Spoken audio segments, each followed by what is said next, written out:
अस्सलाम वालेकुम याला यूट्यूब। मैं हूं मोहसिन रज़ा। तो जैसे कि आप लोगों को पता होगा कि अगर आप एनसी अप्लाई करते हैं आपके पास 3 ऑप्शंस आते हैं।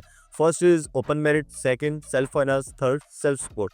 सो टेक्निकली ये 2 ऑप्शंस है, सेल्फ एंड ओपन, क्योंकि सेल्फ फाइनेंस और सेल्फ सपोर्ट सेम चीज़ें हैं, बस ये है कि उन्होंने कोटा डिफरेंट डिफरेंट किया हुआ है।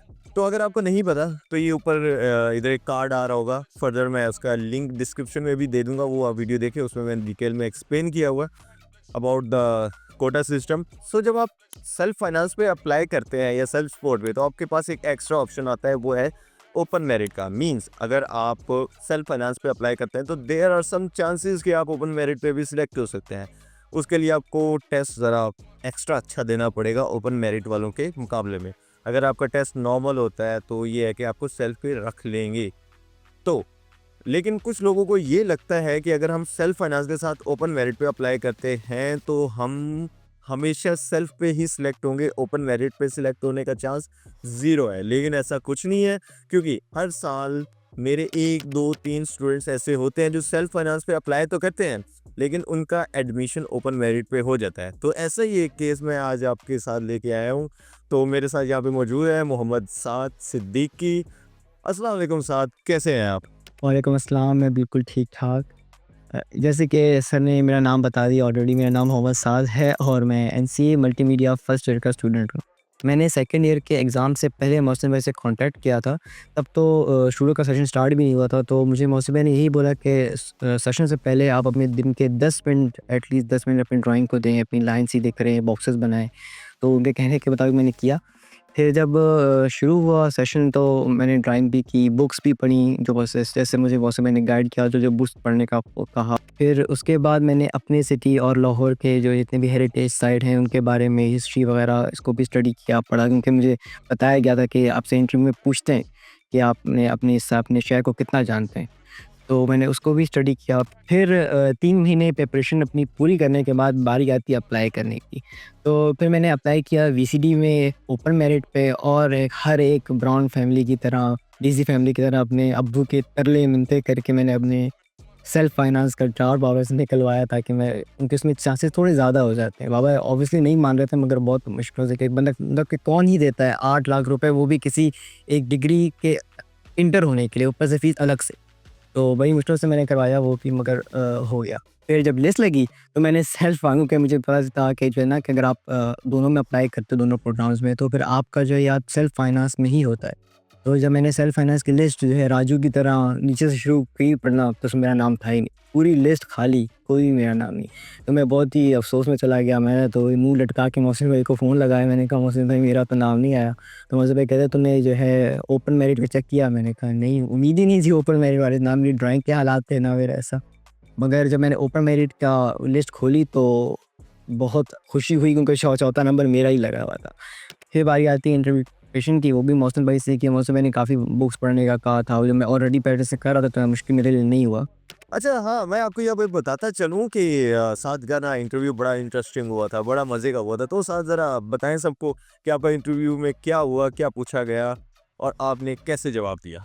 मेरा इंटरव्यू बहुत ही इंटरेस्टिंग था, क्योंकि बहुत सबको लगता है कि जो है ना, इंटरव्यू बहुत ही फॉर्मल होता है, बहुत ही डिसेंट बन के टाई शाई लगा के जाना पड़ता है, मगर ऐसा नहीं, क्योंकि आप आर्ट्स की फील्ड में हो तो इसमें आप थोड़ा सा फ़नी एलिमेंट ऐड कर सकते हो।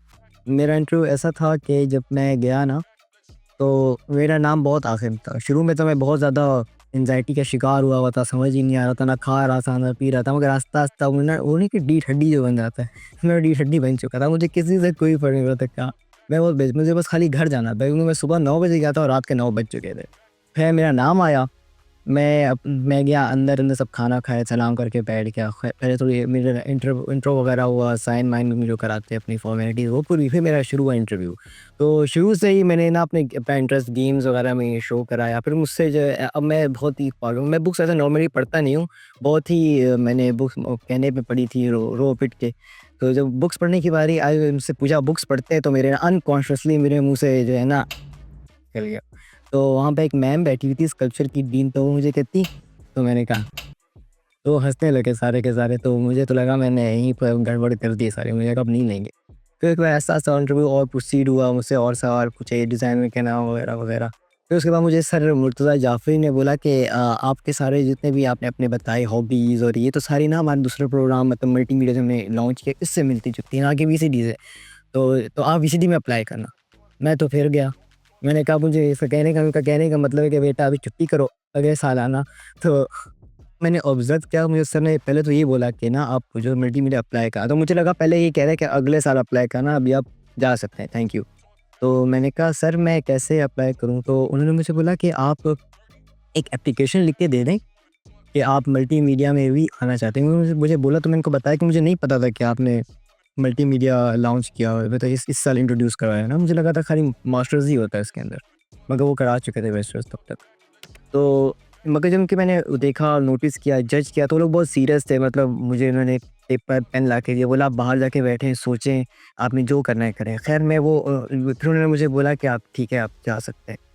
मैं पेपर पेन लेके बाहर आ गया, मगर मुझे कुछ समझ नहीं आया, तो मैंने पहला फ़ोन जो है सर को लगाया। मैंने कहा सर ऐसा-ऐसा हो गया है मेरे साथ, तो मुझे पेपर पेन दे दिया, मैं क्या करूँ?